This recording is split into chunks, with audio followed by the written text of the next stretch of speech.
हमने न तो किसी व्यक्ति को टारगेट किया, न किसी राजनीतिक एंटिटी को टारगेट किया, कर भी नहीं सकते। यह है आईएएस आंजनेय कुमार सिंह।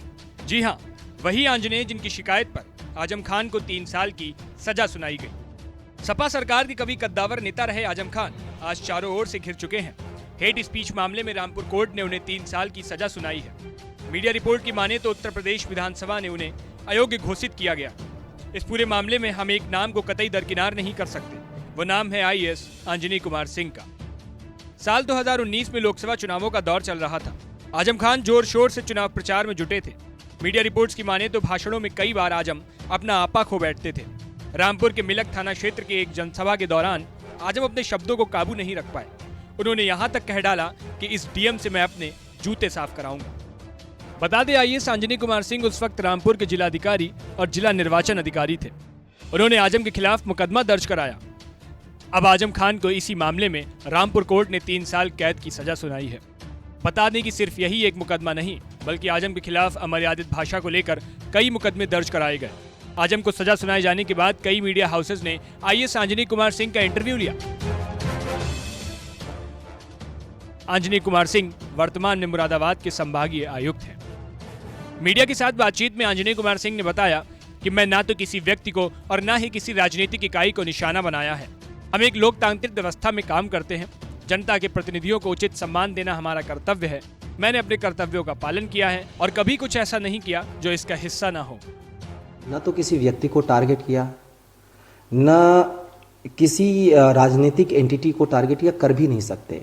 हम एक लोकतांत्रिक व्यवस्था में काम करते हैं। जनप्रतिनिधियों का पूरा सम्मान करना हमारी ड्यूटी भी है। हम आबद्ध हैं ड्यूटी से। किसी भी जनप्रतिनिधि का अगर मैंने कहा वैसी तरीके से जैसे अगर हम इंसल्ट करते हैं तो उल्टे हमारे पर उसका असर आता है। संविधान हमें इसकी आज़ादी भी नहीं देता, हमारी व्यवस्था भी हमें इसकी आज़ादी नहीं देती, न किसी को करना चाहिए। मैं हमेशा से अपने कर्तव्यों का पाबंद रहा हूँ, ये विश्वास दिलाता हूँ। और मैं कम से कम ये कह सकता हूँ कि जानबूझकर आज तक मैंने कभी कोई इस तरीके का कार्य नहीं किया जो मेरी ड्यूटी का हिस्सा न हो।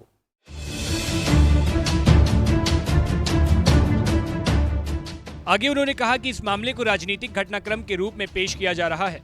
आगे बताया कि आप इसे राजनीतिक कृत्य से अलग भी नहीं कर सकते, क्योंकि मामला चुनाव के समय से संबंधित है। लेकिन निर्णय स्वतंत्र रूप से न्यायालय द्वारा लिया गया था। यह मेरा निर्णय नहीं है। सभी मामले साक्ष्य आधारित थे। हमने न तो किसी व्यक्ति को टारगेट किया, न किसी राजनीतिक एंटिटी को टारगेट किया, कर भी नहीं सकते। हम एक लोकतांत्रिक व्यवस्था में काम करते हैं। जनप्रतिनिधियों का पूरा सम्मान करना हमारी ड्यूटी भी है। हम आबद्ध हैं ड्यूटी से। किसी भी जनप्रतिनिधि का अगर मैंने कहा वैसी तरीके से जैसे अगर हम इंसल्ट करते हैं तो उल्टे हमारे पर उसका असर आता है। संविधान हमें इसकी आज़ादी भी नहीं देता, हमारी व्यवस्था भी हमें इसकी आज़ादी नहीं देती, न किसी को करना चाहिए। मैं हमेशा से अपने कर्तव्यों का पाबंद रहा हूँ, ये विश्वास दिलाता हूँ। और मैं कम से कम ये कह सकता हूँ कि जानबूझकर आज तक मैंने कभी कोई इस तरीके का कार्य नहीं किया जो मेरी ड्यूटी का हिस्सा न हो। तो बहुत सीधी सी बात है, ये मैं विश्वास करता हूँ कि करीब करीब ज़्यादातर अधिकारी ऐसा करते हैं। बहुत हम आलोचना का भी पात्र होते हैं, पर वही है कि चीज़ सही ढंग से प्रेजेंट हुई कि नहीं हुई। इस मामले में भी चीज़ों को बड़े उल्टे तरीके से प्रेजेंट किया जा रहा है, जैसे कि ये एक पॉलिटिकल एक्ट हो। आप देखेंगे तो अब दिक्कत यह है कि मैं इसको पॉलिटिकल एक्ट से अलग भी नहीं कर सकता, क्योंकि चुनाव के समय का मसला था जिसमें फैसला आया है, लेकिन इसको सक्षम कोर्ट ने उसमें फैसला लिया है। वो फैसला मेरा नहीं है। दूसरी चीज़ ये है कि जितने मुकदमे हुए वो एविडेंस बेस्ड हैं, तो एविडेंस बेस्ड मुकदमों में मैं फैसला नहीं लूँगा, वो सक्षम कोर्ट लेगी। एक व्यवस्था है, उस व्यवस्था के तहत चीज़ें होंगी और वो समय पर पता चल जाएगा। अब रही बात कि पॉलिटिकली मेरा इस पर क्या मानना है, सिर्फ इस बात के लिए कि मैं इसको बहुत ज़्यादा चर्चित रहा, एक व्यक्ति राजनीतिक व्यक्ति से संबंधित रहा और इसलिए मुझे राजनीतिक टिप्पणी करनी चाहिए। राजनीतिक टिप्पणी हमारा न तो दायरे के अंदर आता है, न हमारी लक्ष्मण रेखा के अंदर आता है, न मैं कर सकता हूँ। और बाकी अपने प्रोफेशन से बहुत खुश हूँ। वहीं आंजनेय सिंह पर राजनीति में शामिल होने के भी कयास लगाए जा रहे थे, जिसका उन्होंने पूरी तरह खंडन करते हुए कहा कि मुझे खुशी है, मैं अपने राज्य के लोगों की सेवा करने में सक्षम हूँ। मुझे राजनीति में कोई दिलचस्पी नहीं है और मैं अपने पेशे से संतुष्ट हूँ। कोई नहीं जानता कि भविष्य क्या है, लेकिन मुझे अपने पेशे पर गर्व है। मेरे लिए यह नौकरी नहीं बल्कि एक सेवा है। और अपने प्रोफेशन से मुझे असंतुष्ट होने का आज तक कोई मौका नहीं मिला है, न आज न कभी। ये मैं इस मामले में भी सौभाग्यशाली रहा हूँ। मुझे बहुत मौके अभी मिल रहे हैं, तो उस बारे में तो सोच भी नहीं सकता मैं।